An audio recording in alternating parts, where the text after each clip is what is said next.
இதில்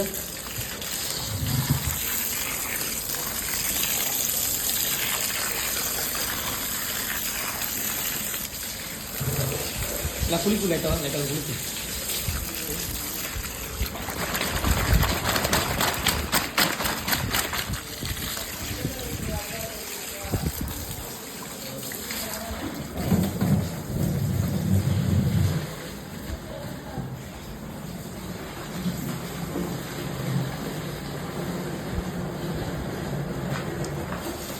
இது வந்து கட்லட் பீஸ் ஓட்டு கணவாய். இதில் வந்து ஃபுல்லாக ஓடு இருக்குதுனால இது வந்து ஓட்டு கணவாய். இது வந்து ஸ்குட்டு, செம்ம டேஸ்ட்டாக இருக்கக்கூடிய ஸ்குட்டு. அதான் க்ளீன் பண்ணி ரெடி பண்ணிகிட்ருக்கோம் இதை வியாபாரத்தை சேல் பண்ணுறது. இந்த மாதிரி தான் வந்து தனியாக பிரித்து எடுத்து சேலுக்காக வெயிட்டிங்கில் இருக்குது.